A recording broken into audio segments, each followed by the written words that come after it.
Today is January 24 at kasalukuyan pong 3:26 in the afternoon, 3:26 in the afternoon at patuloy pa rin po na ating pag-uusapan sapagkat umiinit at lalong nagiging mainit ang nagaganap na cover up ng Malacanang, ng Kongreso dito sa una nilang binansagang fake news at ngayon kanya-kanya na po sila tila naglalaglagan. May bagong pahayag ang Malacanang na kung meron daw pong mananagot, hindi sila yun. Ang layo na po doon sa una nilang bumubulusok na pahayag na fake news daw po yung aming ipinakita ni Pangulong Rodrigo Roa Duterte na mga blankong bicameral conference committee report na siyang naging pundasyon at basihan ng General Appropriations Bill at siyang pinirmahan kahit ito'y unconstitutional ng Pangulo ng Pilipinas at ngayon nga po ay mainit na pinag-uusapan.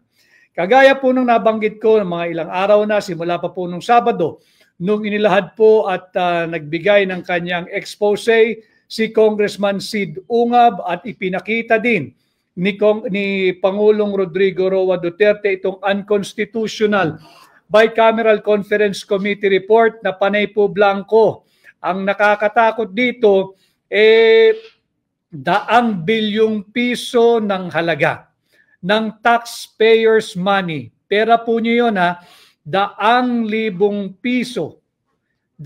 bilyong piso. Sorry, aking pagtatama.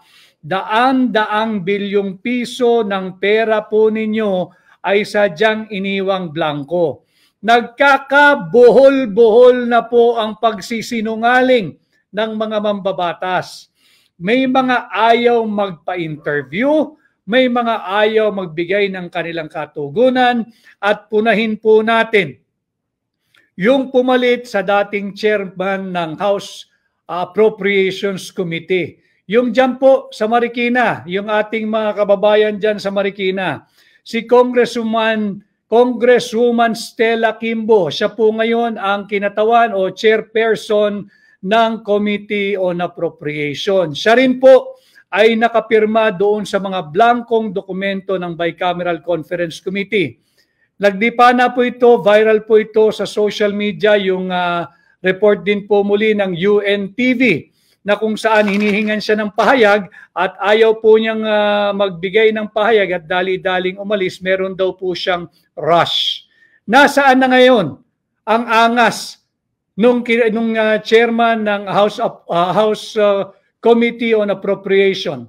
Nasaan na ang angas ni Congresswoman Kimbo? Yung angas na ipinakita mo nung sinisira mo ang pagkatao ni Vice President Inday Sara Duterte. Nasaan na ang tapang mo? Nasaan na yung giliw mo, yung kisig mo? Pag nagfa-fashion show ka dyan sa Kongreso, tangan-tangan ang iyong milyong-milyong pisong halaga ng mga bag, ng mga relo. Nasaan ang tapang mo? Bakit hindi ka ngayon humarap at magpaliwanag sa sambayan ng Pilipino saan ninyo dinadala ang daan-daang bilyong pisong pera ng mamamayang Pilipino? Yan ang sagutin mo at wag mo kaming bigyan lamang ng salitang merong kang rush. Meron pa bang hindi rush dito sa ginawa ninyong pangbubudol sa mamamayang Pilipino? Atin po silang panagutin, atin silang singilin ng malinaw at katanggap-tanggap na paliwanag. Hanggang ngayon po, mag-iilang araw na mula nung expose ni Pangulong Duterte, wala pa rin po silang katanggap-tanggap at credible na paliwanag kung bakit may blanco yung Bicameral Conference Committee Final Ratified and Signed Report na siyang naging basihan, pundasyon at backbone ng General Appropriations Bill na siyang kanilang ibinigay sa Malacanang, sinumite at ipinapirma sa Pangulo ng Republika. Kaya ngayon ay tinatawag na natin itong General Appropriations Act o isa na siyang batas na unconstitutional. Bati po muna tayo kay Delia Arabit. Invalid Budget 2025 kay Dan J. Dero, hugas kamay na sila, sir. Hugas kamay na po. Tama po yan. Kanya-kanya na silang laglagan.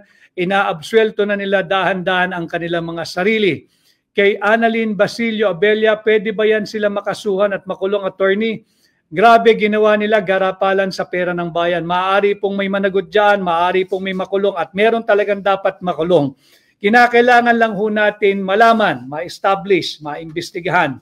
Sino ang nakialam? Sino? Yung merong makating kamay na nakialam at naglagay ng mga halaga diyan sa mga blankong patlang na nakapaloob sa Bicameral Conference Committee final report. Sino yung may makakating kamay na nakialam diyan sa Vice-Cam report? Bawal po iyan. Yan po'y paglabag sa ating revised penal code. Ang tawag po diyan ay falsification of legislative document. It is a crime against public interest, and what they did is unconstitutional, illegal, immoral, unlawful. Ang ginawa po nila ay isang criminal act. Pag-usapan po natin, meron pong mga media outlets na nag-request kahapon pa sa Kongreso sa mababang kapulungan ng kopya ng tinatawag nating enrolled bill. Dapat po yan, kung walang anomalous diyan sa enrolled bill, walang problemang magbigay agad. Subalit, wala pong nakakapagbigay mula diyan sa mababang kapulungan sa ating mga kapatid sa malayang pagpapahayag sa mga media ng kopya ng enrolled bill. Ayaw po nilang magbigay. Yung isa po diyan ay yung pahayagang saksi ngayon, yung tabloid na saksi ngayon. Sumulat daw po sila kahapon pa sa House of Representatives at pinareceive yan, official documented po yan. Ang sagot daw po sa kanila nung doon sa receiving section ng record section po ng House of Representatives, magpapaalam muna sa tanggapan ng speaker. Sino po ba yung speaker? Di si Martin Romualdez. Magpapaalam daw po muna kung pwedeng magbigay ng kopya. Yan po ay isang anomalous process din. Public document yan eh. Bakit kinakailangan magpaalam at humingi ng clearance? Kay Martin Romualdez, hindi naman niya perang pribado yan. Pera po ng taong bayan yan. At yan ay public document. Kitang-kita dito na patuloy na nagkakaroon ng cover-up. Tinangka po ng Malacanang magpalusot. Ang problema, maliho kasi yung pasok ng Malacanang. Agad-agad nagsabi na fake news. Agad-agad nagsabing malicious. Agad-agad nagsabing kriminal. Ito ngayon ang tugon namin sa inyo. Nakita nyo na siguro by now yung sinasabi naming kopya na blankong Vice-Cam committee report, yung pirmado ng mga mambabatas, Senado at mababang kapulungan. Pirmado nila yan, blanko-blanko. At hindi po pwedeng baliwalain ito, mga kababayan. Sapagkat 13 pages yung naipon po ni Congressman Sid Ungab. Tama po yan, si Congressman Sid Ungab po ang maisog na naglabas ng kopya ng Vice-Cam report. Ito po ay kasama namin si Pangulong Duterte na maisog ding nagpahayag na ito ay bawal, ito'y illegal, ito'y unlawful, ito'y criminal, ito ay unconstitutional. Hindi po yung nagpapanggap na miyembro ng Makabayan Bloc na makabayan daw siya. Hindi po siya, yan din dapat singilin ninyo. Bakit hindi siya nagsasalita nung hindi inilabas pa ni Pangulong Duterte? At sinasabi niya, siya mismo hindi raw niya nabasa. Ulitin ko sa iyo, iho ha, wala kang puso para sa bayan. Wala kang puso para sa Pilipino. Huwag kang magpanggap. Hindi ka makabayan. At bakit hindi mo ginagawa ang iyong trabaho bilang mambabatas? Hindi ba't marapat lamang lahat ng panukalang batas na dumadaan sa inyo, partikular sa iyo, ang ingay-ingay mo doon sa panawagang impeach Sara. Ito ang panawagan mo dapat ngayon. Impeach Marcos. impeach Bongbong. Ito dapat ang dami nung sumisigaw ngayon ito. At yung mga magrarally dapat sa January 31 di umano nang isisigaw ay impeach Sara, nasaan na kayo ngayon? Bakit ang tatahimik ninyo? Kondinahin ninyo itong tahasan, lantaran at big time na pangbubudol sa ating mga Pilipino. 6.32 trillion pesos na halaga ang binubudol sa atin. Wala pa rin kayong posisyon. Impeach Sara pa rin ang issue ninyo. Ano po ang inyong paninindigan dito sa isyong ito na pambubudol, pagnanakaw at unconstitutional 2025 budget?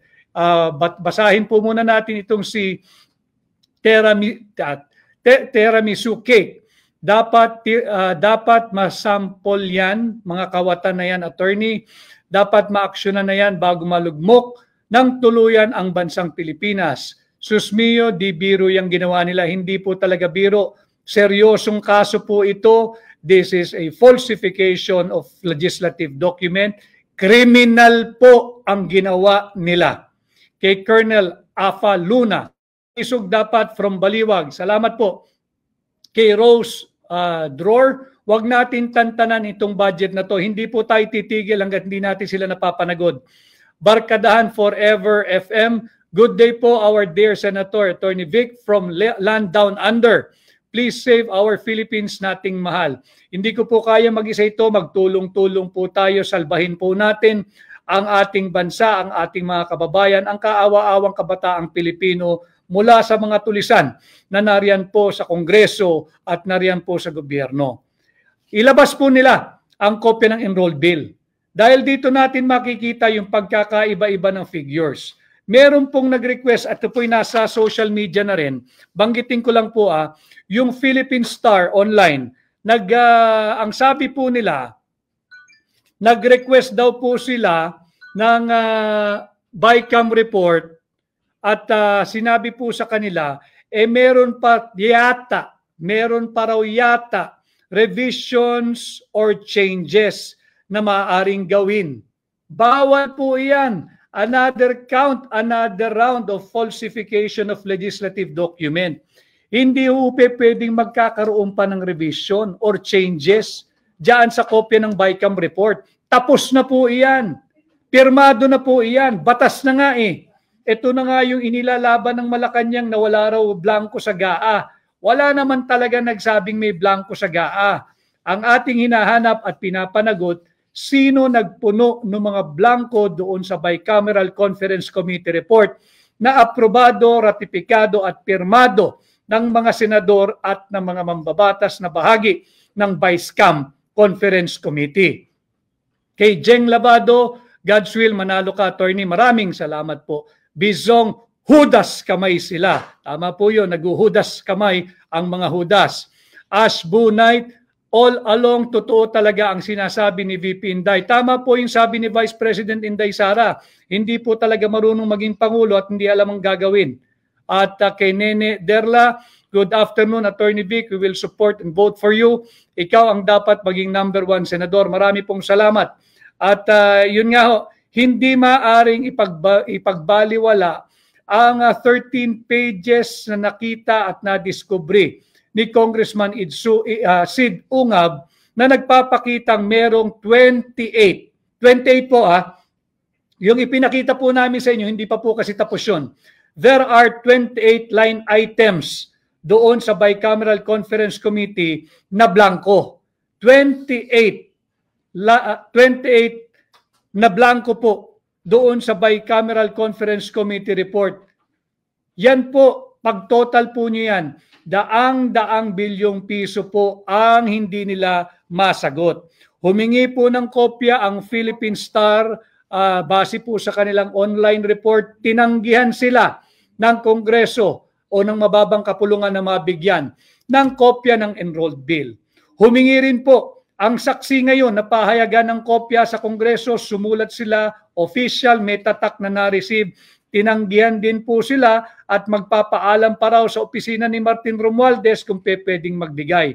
Ito ay malakihan at tahasang cover-up sapagkat meron pong mananagot dito. Meron pong dapat makulong dito. Yung mga makakati ang kamay na pinakialaman ang pera ng taong bayan. Alam ho ninyo, pag natapos na po, napirmahan, na aprubahan, ratified and signed, yung Bicameral Conference Committee report, there is nothing else to be done except itatransmit na yan para maging enrolled bill. At pag enrolled bill, yan na po yung tinatawag na General Appropriations Bill.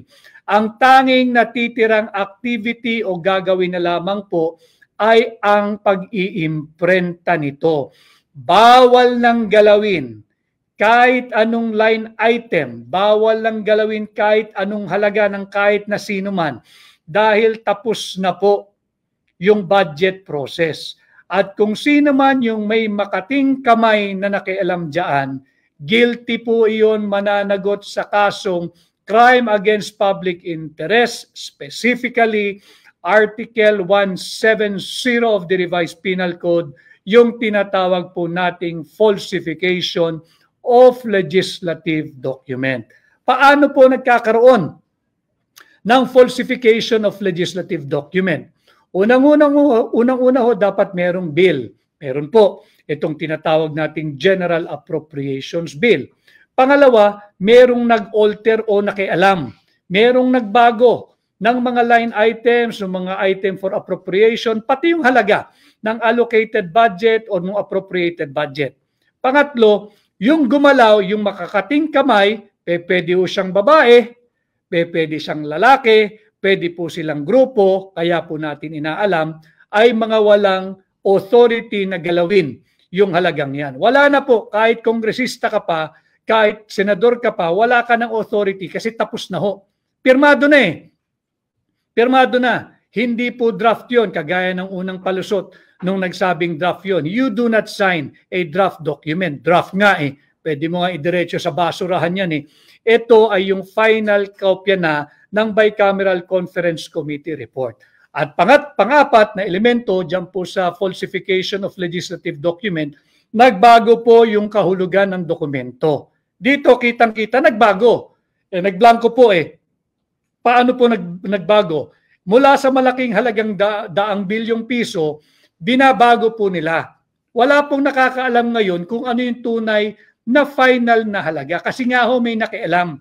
May makating kamay na nakialam. Yun po ang ating inaalam. Saan ba ito ginalaw? Tapos na ho sa Bicameral Conference eh. Ginalaw ba ito ng Senado? O ginalaw ito ng Kongreso, yung mababang kapulungan? O ginalaw ito sa Malacanang? Tatandaan ho ninyo, napakaraming larawang naglabasan, busy ang Executive Department, pinag-aaralan ang budget at hinahanap daw po nila yung mga necessary adjustment. That alone is an admission na nakikialam ang Executive Department sa bulilyasong panukalang batas for 2025 budget. Wala pong kapangyarihan ang Executive Department na kumpunuhin ang sablay, unconstitutional, illegal at immoral na panukalang budget. Ginalaw po nila yan. Tatandaan ninyo yung napakagaling na Presidential Communications Office. Pinakita ilang larawan yan. Busy ang Executive Department. Pinag-aaralan, rineremedyohan ng budget. Kaya itong pumutok na malaking balita, ito ba'y bahagi nung ginagawa ninyong pagre-remedyo? Ito ba yung ginagawa ninyong adjustment? Ito ba yung ginagawa ninyong pagre-retoke? Dapat sumagot din dito ang Presidential Communications Office. Mali yung payo mo, kaibigan. Hindi mo dapat pinabas yung larawang yan, lalong nabubuhol ang iyong principal. Kay Maria Gonzaga-78, my vote for you, Attorney Vic, watching here in Japan. Salamat. Kay Bantilan Leonilio, mabuhay ka, Senador Vic. Ikakampanya kita sa barangay namin. Maraming salamat. Kailangan ko yung tulong na yan. Kay Napoleon G. Torres Nap, may isang post SOCMED na sinasabi na wala daw magiging pananagutan si Bongbong Marcos kung idudulog daw ito sa Supreme Court. Ano po ba yan? Nakikipag-usap ka ba sa mga miyembro ng Korte Suprema at yung pinapangunahan? Paano ka nakasiguro na wala kayong pananagutan? yan nga po ay falsification of legislative documents. Sagutin nyo muna. Ano yung ginagawa niyong pagkukumpuni, pagre-remedyo, pagre-rectify ng budget nung nakaraang Disyembre?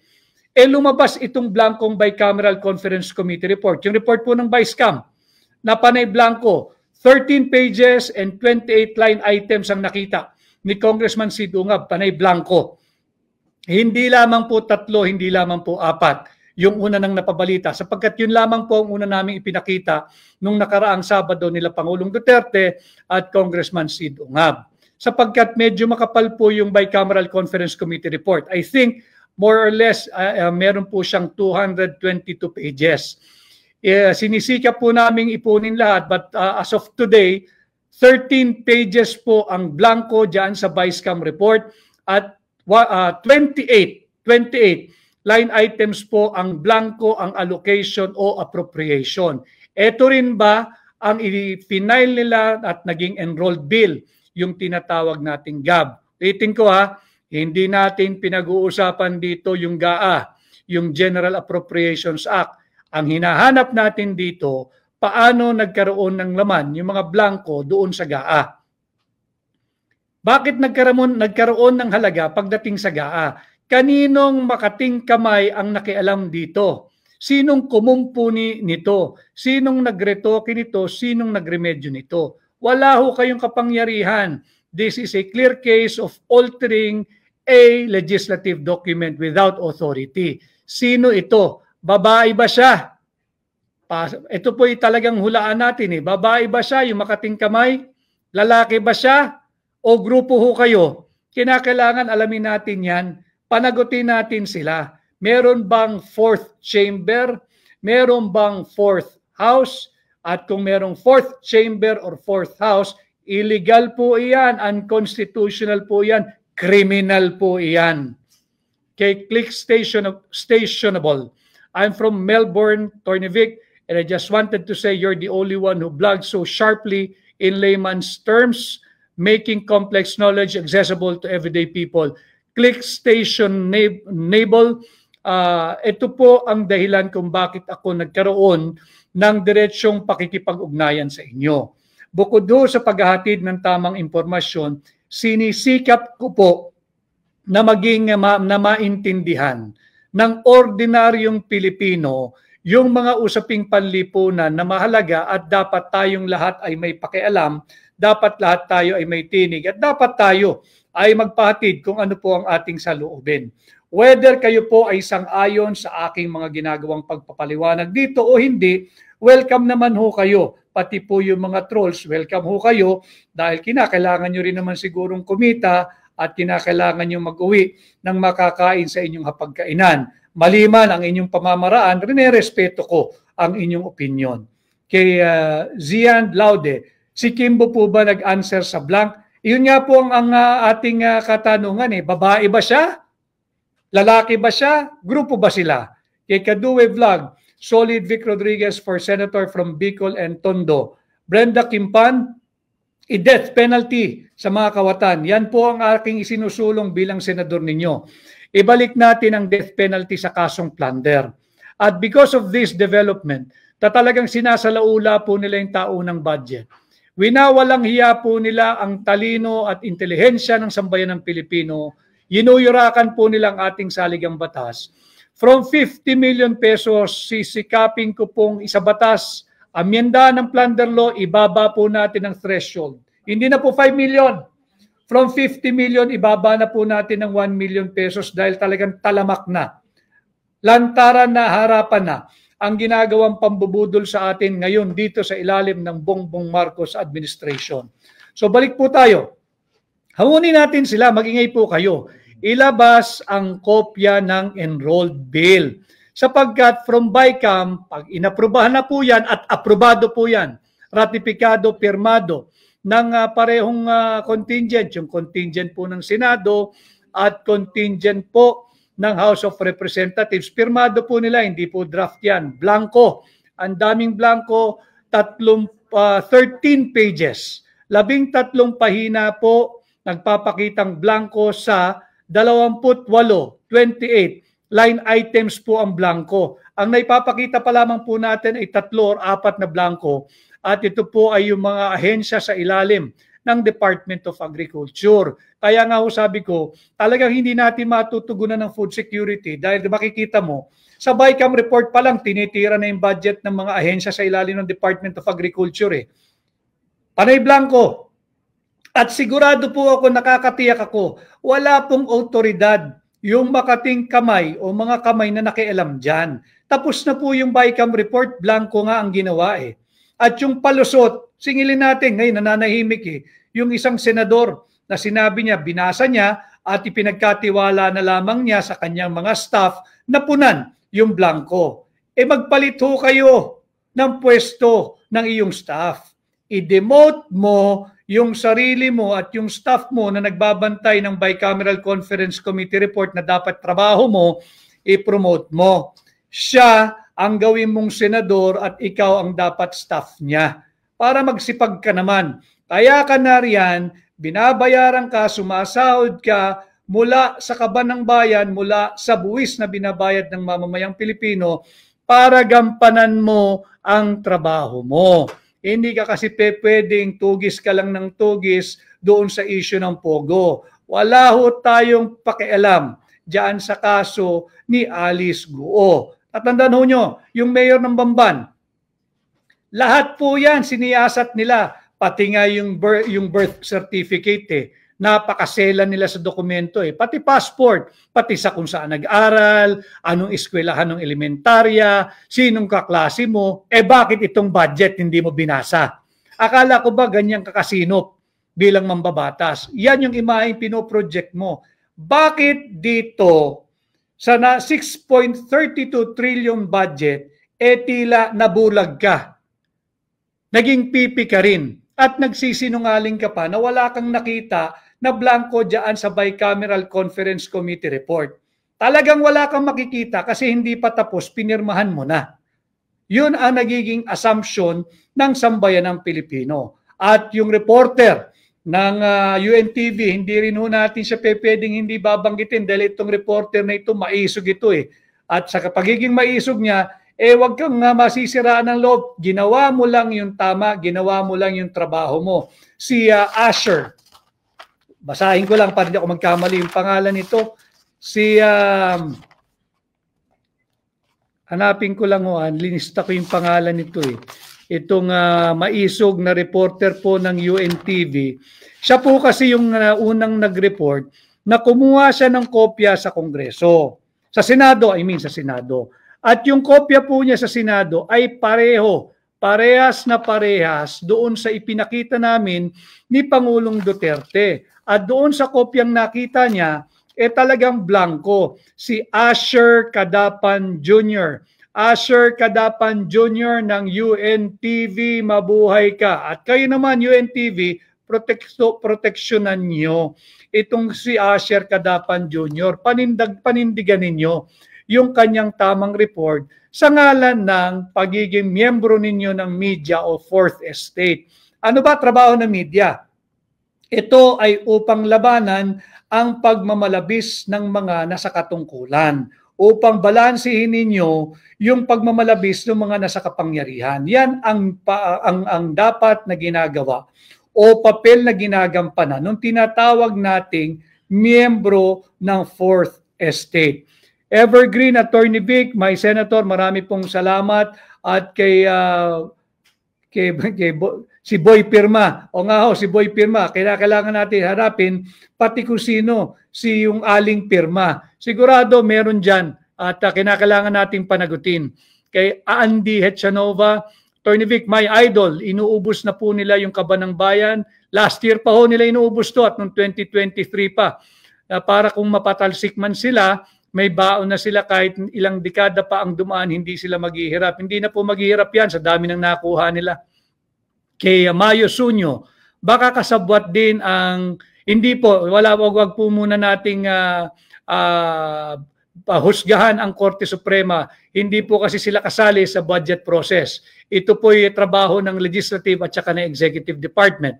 At kay Malaya Filipina, taglay mo, Attorney Vic, tunay na dapat maging senador sa ating bansa. Sa tulong po ninyo, mangyayari po lahat yan. Kay Gili Ramirez, Attorney Vic, wala ng pondo ang DSWD sa Baclaran, wala daw pera, galing kami doon. Talaga magkakaproblema po tayo dahil kinakalikot ng mga malilikot at makakating kamay na nandyan po ngayon sa pamahalaan itong ating taunang budget. Nakakabingi naman ang katahimikan ng Kongreso, lalong-lalo na itong napakaingay na si Stella Kimbo nung kanyang patuloy na pinalalawig ang political persecution laban kay Vice President Inday Sara Duterte. Nasaan ngayon ang tapang mo? Nasaan ngayon ang angas mo? Ayaw mo magpa-interview dahil may rush ka. Anong akala mo sa sinisigaw ng sambayan ng Pilipino? Nang paliwanag ang hinihingi namin, hindi rush. Kailangan namin ng paliwanag. Ngayon mo ilabas yung tapang-tapangan mo. Magpaliwanag ka, nakapirma ka dyan eh. Sa Bicameral Conference Committee report eh. Hindi pa ba sapat yung nagfa-fashion show ka dyan sa House of Representatives? Tangan-tangan ang mga Hermes bag. 3 milyon, 2 milyon, 4 na milyon, 5 milyon ang isang bag na yun eh. Pera po yun ang sambayan ng Pilipino. Yung mga mamahalin mong relos, yung magagara mong damit, kayo sa Marikina, matauhan na kayo. Hindi natin pwedeng palagpasin ito. Pera po ng sambayan ng Pilipino ito. Anong sagot mo sa reporter? Rush? Wala na bang mas rush pa dito sa hinihinging paliwanag ng sambayan ng Pilipino? Hindi ba't ikaw ang chairman ngayon ng Committee on Appropriation at nalalaman mo na hindi ordinaryong posisyon ang tinanggap mo bukod pa sa iyong pagiging kongresista? Meron kang pananagutan. Yan ang hinihingi ng hakbang ng maisog, yung transparency at accountability. Kami naniningil, sino yung makating kamay na nakialam dyan sa final ratified, approved, and signed Bicameral Conference Committee report? Sino ang nakialam sa report ng Vicecam? Ang trabaho po ng Vicecam ay tapos na matapos nila itong i-ratify, aprubahan at pirmahan. Tapos na po yun. Ibibigay na nila yan sa mababang kapulungan. Wala po senador na. Pero hindi absuelto rito yung mga pumirmang senador. Wala na pong trabaho ang senador. Babalik nila yan sa House of Representatives para maging tinatawag na enrolled bill. Yung enrolled bill, yan po yung nagiging General Appropriations Bill. Wala na pong pwedeng gumalaw doon. Ang only thing na natitirang gagawin ay yung pag-imprenta nito. Yun po yung hinihingi ng Philippine Star. Yun din po ang hinihingi ng saksi ngayon na hindi po sila parehong binigyan ng kopya. Sabi naman sa saksi ngayon, yung pahayagan, kinakailangan daw ng humingi ng pahintulot muna sa tanggapan ni Martin Romualdez. Yan po ay suppression ng public document. Kaya nga dito may nagaganap na napakalawak, napakalaking cover-up. Kinakailangan malaman po nyo ito nang hindi po tayo patuloy na binubudol ng administrasyon ni Bongbong Marcos. Kung wala po silang maipakitang enrolled bill, kung ayaw po nilang ilabas yung enrolled bill, hindi po kasi pwedeng walang enrolled bill. Nakagawa nga sila ng kopya nung General Appropriations Bill. Hindi ka pwedeng magkaroon ng kopya ng General Appropriations Bill kung wala kang naifa-file na isususumite at naiimprentang kopya ng enrolled bill. At higit sa lahat, nakapag-imprenta nga po sila nung General Appropriations Act na pinirmahan po ng Malacanang ni Bongbong Marcos. At ito na nga po yung nagiging napakainit na usapin ng unconstitutionality sapagkat kailangan malaman po natin sino yung makating kamay na nagpuno ng mga blanco doon sa Bicameral Conference Committee report. Hindi po natin muli pwedeng basta na lang ibaliwala ito sapagkat ang nakita po na diskubre ni Congressman Sid Ungab, si Congressman Sid Ungab po ang ating dapat pasalamatan. Siya po ang nakadiskubre nito at maisog na ipinahayag at inilabas ni Pangulong Duterte. Hindi po yung nagpapanggap dyan na makabayan daw po siya at miyembro siya ng Makabayan Bloc. Subalit, Total, gusto mong pumapel, salamat din. At kinumpirma mo na nakita ng iyong mga mata na blanco yung Bicameral Conference Committee report. Si Jonel Vistal, hello Sir Vic, ikakampanya kita sa aming lugar dito sa Panabo City. Salamat Jonel. Si Jonel. Si Brenda Kimpan, thanks to President Rodrigo Roa Duterte and Congressman Sid Ungab. Mabuhay po si Pangulong Duterte at si Congressman Sid Ungab. Si Eduardo Capa, naka-artista van pa si Kimbo. Saan galing ang pambili niyan? Mura lang ho yung artista van, mas mahal po dyan yung kanyang mga bag. Hermes po yun. Mas mahal po dyan yung kanyang mga relos. Pero mahal din yung van niya. Sabi ko lamang, nung kanyang tinutugis at winawalang hiya, yinuyurakan, sinisiraan, ang pagkatao ni Vice President Inday Sara Duterte, napakaingay niyan. Ngayong hinihingan ka namin ng pakaliwanag na umiiwas ka, nagtatago ka, nakakabingi ang katahimikan ni Congresswoman Stella Kimbo. Kinakailangan ka magpaliwanag dahil ikaw ang chairwoman ngayon ng Komite ng Appropriations at nakapirma ka. Isa ka sa maraming kongresistang nakapirma sa mga blankong halaga na 100 bilyong piso diyan sa Bicameral Conference Committee. Yung Vicecam ninyo, nakapirma ka riyan. Kay Courage TV, bakit walang interview kay Tambaloslos? Naku, lalong iiwas yan. Kung yung mga galamay nga niya, umiiwas, siya pa. Batiin ko pala, yung mga hakbang ng maisog na nagpupulong po ngayon diyan sa Tacloban City, akin po silang nakasama kanina. Mabuhay po kayo, hakbang ng maisog kay Congresswoman Nene Bacale, yung kalaban po at tatalo kay Tambaloslos. Mabuhay ka, Nene. Pagbutihin mo ang iyong kampanya at gisingin mo ang puso, diwa at pusong makabayan ng ating mga kababayan diyan sa iyong distrito sa Tacloban. Kaya Georgina, sana po ay maparusahan silang lahat. Hindi po kami tanga, naiintindihan namin ang nangyayari. Maraming salamat Georgina at ako na may sinisikap ko makadagdag sa inyong kaalaman at pinasisimple natin ang mga malalalim na usaping panlipunan na kinakailangan ninyong pag-usapan, kailangan ninyong malaman at kailangan po kayong makialam. Lumalabas nga po ang panawagang impeach Marcos. Impeach Marcos, impeach Bongbong. Dito natin makikita kung nasaan talaga ang puso, damdamin, intensyon ng mga naghahandang magrarally raw sa July 31 diyan sa EDSA Shrine. Dapat ito ang isyong tinatanganan ninyo. Dapat ito na ang isinisigaw ninyo. Kayo mga nagpapanggap kayo, hinahanap ninyo yung 125 million confidential fund ni Vice President Inday Sara. Nandyan naman yan. At binibigyan siya ng panahon ng Commission on Audit na kumpletuhin lang yung documentation. Bakit tahimik kayo? Sa 6.32 trillion unlawful, immoral, illegal, invalid budget ng Pilipinas ngayong 2025. Bakit hindi nyo punahin si Bongbong Marcos? Bakit hindi nyo punahin ang Malacanang? Bakit hindi nyo punahin ang Vicecam? Kabahagi ba kayo rito? Kayo ba'y nakikibahagi dito sa ginagawang malawakang cover-up? Meron pa po tayong isang nabasang pahayag na kaya daw po may mga blanco. Ito'y talagang absurd. Kaya daw po merong blanco, yung Bicameral Conference Committee, sabi ng isang napakababaw na congressman, hindi ko alam ba't ka binoboto ng tao sa distrito mo, para daw po matuloy yung tangkang pagbabalik o maibalik yung 2 billion peso budget cut sa Office of the Vice President. Really? Paano mo may babalik yun? Bantay sarado ninyo ng mga tulisang katulad mo ang House of Representatives. Paano may babalik yun? Bantay sarado ang mga tulisang mambabatas diyan sa Vicecam. Kaya nga nyo ini-scam.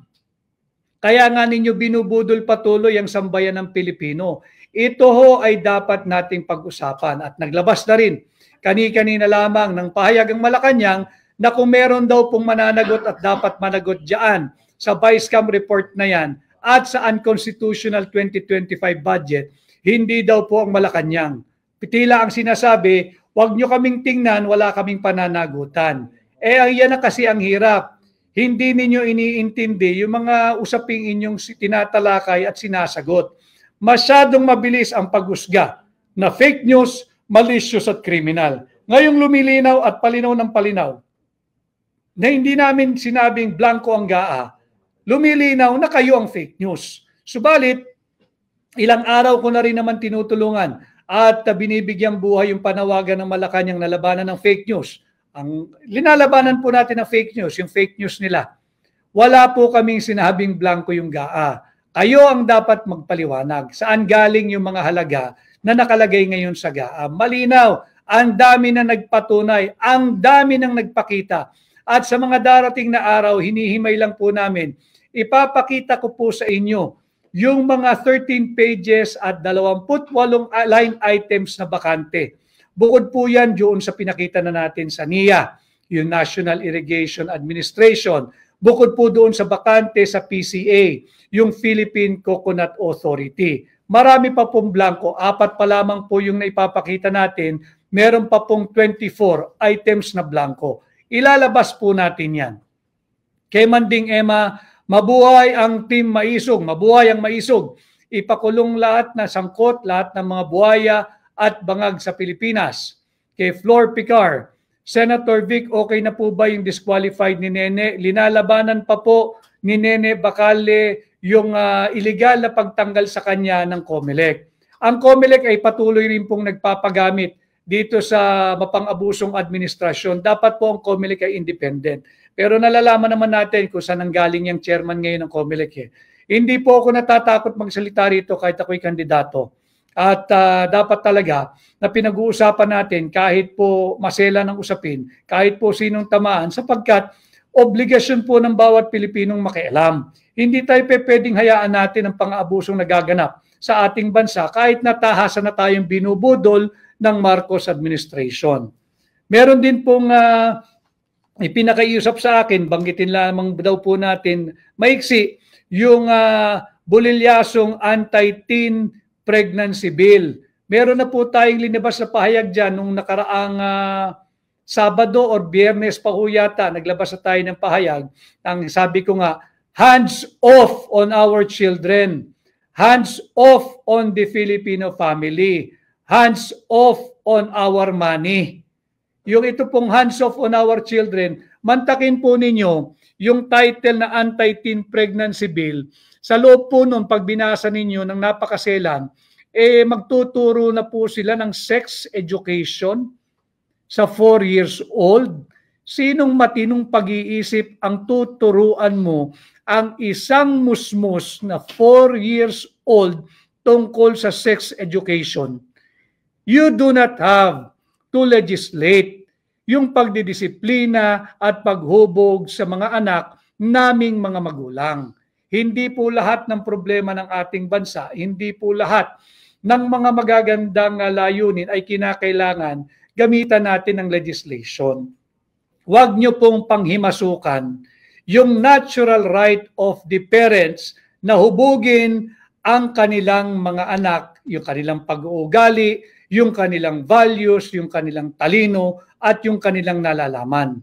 At yung mga kabataan, yung amin pong mga anak, yung ating mga kabataan, huwag po ninyong ipilit yung kanilang pagiging hinog o yung pagtanda po nila. Hayaan po nating maging bata ang ating mga kabataan. Let them enjoy their being young. Huwag nating pwersahin na pumasok sila sa tinatawag na sex education sa napakamurang edad na 4 na taon. Meron ka pa bang katinuan sa iyong pag-iisip? Pati naman ba ang responsibilidad naming mga magulang pakikialaman mo? Alam mo ninyo ang aking paniniwala at teorya, bakit itinutulak itong Senate Bill 1979 o Senate Bill 1979? Meron pong isang malaking grupo o impluwensya at banyaga po ito na nais talagang kontrolin ang kinabukasan nating mga Pilipino. Hindi po nila magawa yan, they cannot impose their will on us dahil napakatibay po ng pamilyang Pilipino. Very tight and close-knit po ang pamilyang Pilipino. So ngayon, dinadaan nila sa legislation, pinapalabnaw sadya yung pamilyang Pilipino. Imaginin mo, mantakin mo, simula 4 years old, tuturuan mo ng sex education para lumayo na yung loob sa mga magulang. Pagka ganun po, hihina na ang pamilyang Pilipino. Pag humina na ang pamilyang Pilipino, kagaya ng mga ibang bansa, sa mga Western countries, papasok na po yan, mas mamamanipula na po nila ang direksyon ng ating bansa, ang pag-iisip ng ating mga kabataan at wawasakin nila ang pamilyang Pilipino. Huwag po tayong pumayag. Hands off on our children. Hands off on the Filipino family. Maganda po ang values nating mga Pilipino. Huwag po natin ipuwersa o ipilit dito yung pag-uugali ng yung mga bansang banyaga, yun na sa Western countries. Hindi po, iba po ang Pilipino eh. Tayo po ay napaka-family oriented na mga Pilipino. To give credit to him, maganda naman yung sinabi ni Bongbong Marcos na kanyang ibibito. Mabuti yun. At tinalikuran niya yung kanyang unang posisyon na maganda daw itong batas na ito.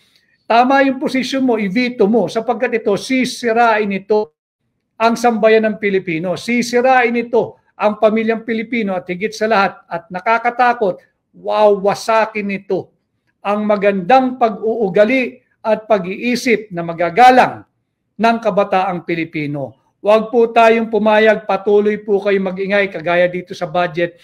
Itong Senate Bill 1979, yung Anti-Teen Pregnancy Bill. Bakit ba mas marunong ka pa sa mga magulang pagdating sa paghubog sa pag-uugali at values ng mga anak namin? Bakit hindi naman kinakailangan legislation ang pagmamahal sa mga anak? Natural right po ng magulang yan. Natural right ng mga magulang katulad ko palakihin ng maayos yung aming mga anak. Huwag mong pakialaman. Huwag kang sunod-sunuran sa direksyon ng iyong mga patron na banyaga. Sisirain mo ang pamilyang Pilipino. Sisirain mo ang buhay ng mga kabataang Pilipino. 4 years old, tuturuan mo ng sex education? Kung gusto mo, yung sarili mong anak. Huwag mong pakialaman ang mga anak namin. Hindi naman ibig sabihin mas magaling kang magulang kesa sa amin. Hindi naman pwedeng sabihin na pwede mong pangunahan kung paano namin palakihin at arugain ang aming mga pamilya. Hands off on our children. Hands off on our family. Itigil mo yan.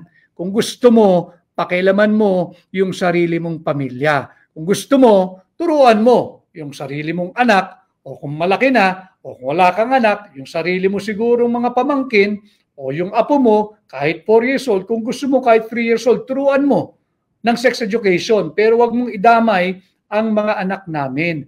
Hands off on our families, hands off on the Filipino family, hands off on our children. Wag mong pakialaman ang pamilyang Pilipino. At ito nga ho ay layunin na wasakin ang moral fiber ng ating mga kabataan. Ang layunin po nito, malinaw, ay wasakin ang moral fiber ng Filipino family. Yung pamilyang Pilipino, wawasakin po nila because they want to have full control, total control ng sambayan ng Pilipino. Hindi po nila ma-penetrate dahil maganda po yung ating pag-uugali eh. Maganda po yung pamilyang Pilipino, close-knit, very tight, at magagalang ang mga kabataan, tinuturuan natin. Tayo nga po yung ilang bansa, o baka tayo na lang, yung nakikita natin na nagmamano yung mga bata, at yung pagiging magulang, wag po ninyong saklawin. Ninanakaw nyo na nga yung pera ng bansa, pati ba naman yung papel na magulang sa kanilang mga anak, nanakawin nyo pa rin? Hands off on our children. Wag ninyong nakawin yung obligasyon, yung natural right naming mga magulang sa aming mga anak. Ninanakaw nyo na yung pera naming mga Pilipino, pati ba naman yung pagiging magulang namin sa aming mga anak, na nakawin mo pa rin? Tumigil ka na. Hands off on our children, labanan po natin ito. pati yung mga nasa iba't ibang sektor, labanan po natin ito, wag po tayong pumayag. At muli, balikan po natin yung napakainit na issue. Hindi po tayo titigil dito sa maanumalyang vice cam report. Kay Hirokazu, Attorney Vic, sana gawa ka ng bill na bawal na tumakbo sa politika ang may mga criminal record. Dapat, meron naman pong batas na ganyan. Kaya lang, kagaya po sa Kongreso, merong convicted dyan na mambabatas at siya pa ang nangunguna doon sa impeachment ni Vice President Inday Sara. Ito isang malaking kalokohan. Convicted ka na, nanakawin mo pa. Yung 32 milyong botong ibinigay namin kay Inday Sara, sino ka? Convicted ka nga eh. Convicted ka. Huwag mong nakawin yung posisyong Vice Presidente kay Vice President Inday Sara Duterte kagaya ng pagpapahintulot mo at ng grupo mo na patuloy budulin ng administrasyon ni Marcos ang mamamayang Pilipino. Paano nakalusot sa inyo itong mga blankong bicameral conference committee report? Paano nakalusot sa inyo kayong Makabayan Black? Paano nakalusot sa inyo itong maanumalyang bicameral conference committee report? Hindi ninyo nabasa o sadyang hindi kayo nagbabasa? Natapalan kayo dahil 6.32 trillion pesos ang budget na pinag-uusapan. Pera ho ng sambayan ng Pilipino yan. Dito po sa aking diretsong pakikipag-ugnayan sa mamamayang Pilipino, tahasan, real talk lamang po rito upang tayo ay makapagbigay linaw, pasimplihin ang mga usaping panlipunan na dapat kinabibilangan, kinakalahukan ng mga ordinaryong Pilipino. Kay Yanchu, kleptomaniac ang administrasyon ngayon, sanay na magnakaw, wala nang takot. Nasa dugo yan, Yanchu. Pinapatunayan lamang nila, pinapakita lamang nila na nasa dugo nila yung pagnanakaw. Kay James Lord Cainso, tama po kayo, sir. Tayo lang ang mga magulang dapat magturo sa ating mga anak. Tama po yun, huwag ninyong pakialaman ang aming mga anak. Kung gusto mong turuan ng sex education na sa napakamurang edad, 4 years old, pakialaman mo yung sarili mong pamilya. Magganap ka, wala ka ng anak na ganong kamurang edad, yung pamangkin mo, turuan mo, pakialaman mo. Yung mga kung sino man dyan sa pamilya mo, pakialaman mo, pero huwag mong pakialaman ang pamilya naming mga magulang na Pilipino. Huwag mong pakialaman ang aming mga anak. Hands off on our children. Ibasura yung Senate Bill 1979, yung ganda ng title eh, Anti-Teen Pregnancy Bill. Anti-teen, 4 years old, tuturuan mo ng sex education, di lumobo yung teen pregnancy. At yan nga po, wag nating kalimutan, wag nating tigilan itong issue ng bicameral conference committee na unlawful, unconstitutional, illegal, immoral. Meron pong dapat managot dito. Sino yung makating kamay na nakialam at naglagay ng mga halaga sa sadyang blankong iniwan ng bicameral conference committee report? Siya ba'y babae? Siya ba'y lalaki? O sila ba'y marami? Sino ang nagpuno ng mga blankong ito? Definitely, nakakatiyak tayo, hindi po ang Bicameral Conference Committee sapagkat pirmado, ratipikado, aprobado yung kanilang final report. At hindi rin po totoo na hindi mahalaga yung Bicameral Conference Committee report. Kung sino man po mambabatas ang nagsasabi niyan, ang tagal-tagal mo nang mambabatas. Hindi mo pa rin naiintindihan ang proseso ng budget.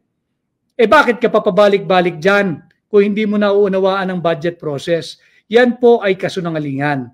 Ang Bicameral Conference Committee report, pag yan po'y natapos na, inaprubahan, rinetipigahan, pinirmahan, tapos na po ang budget process. Ang gagawin na lamang, papasa po nila yan sa mababang kapulungan, yan po yung tinatawag na magiging enrolled bill, at ang tanging gagawin na lamang ay ang printing nito, yung pag-iimprenta. Bawal na pong magdagdag bawas. Kaya nga po may nakialam. Sino-sino yan? ito po'y palaisipan sa ating lahat. Kaya nga po yung aking pagtatanong, babae ba siya? Lalaki ba siya? O marami sila? Yan yung ating hinihingi ng pananagutan. Hinihingi po natin yung transparency and accountability sapagkat daang bilyong piso po, trilyong piso po ang ating budget, 6.32 trillion pesos. At muli, bago po tayo mag-iwa-hiwalay, pasalamatan ko po muli si Pangulong Rodrigo Roa Duterte sa kanyang maisog na paglalahad nitong nadiskubre ni Congressman Sid Ungab. Maraming salamat sa iyong kaisugan din, Congressman Sid Ungab, at mag-iisang linggo na po mula nung ating ibinahagi sa inyo, mamamayang Pilipino. Nakakatuwa. At lahat po ngayon ay may pakialam na sa ating budget cycle, sa ating budget process. Sa susunod po nating paghaharap, tatalakayin din po natin at nag-budget call na naman. Nag-budget call na naman. Sa bagay, si panimula ng taon, nag-budget call na naman ang Department of Budget and Management. Ganito rin na naman ba ang gagawin ninyong pagsasalaula sa budget process natin ngayong taong ito for the 2026 budget? Yan po ang ating bantayan. So maraming salamat kay Pangulong Duterte at kay Congressman Sid Ungab sa inyong maisog na paglalahad ng inyong pong nadiskubre na maanumalyang proseso dito sa ating taong 2025 budget. Uulitin ko, this is criminal, this is violation of the revised penal code, this is crime against public interest, this is a clear case of falsification of legislative document. Kinakailangan nating matunton at malaman sino yung may makating kamay na nakialam dito sa ating budget. Babae ba siya? Lalaki ba siya? Marami ba sila? Atin po dapat tutukan ito hanggat hindi mapanagot. Si Congresswoman Stella Quimbo, bakit napakatahimik mo? Nakakabingi. Yung mga mamamayan ng Marikina, mag-isip-isip po kayo kung ganito yung ginagawa sa ating budget ni Congressman Stella Quimbo. At rush daw po yung kanyang lakad kahapon at ayaw niya magpa-interview. Bakit? Nung tinutugis mo, winawalang hiya. Si Vice President Inday Sara Duterte, napakaingay mo. Ngayon, nakakabingi ang katahimikan mo. Hindi ba't ikaw ang chairwoman ng Committee on Appropriation?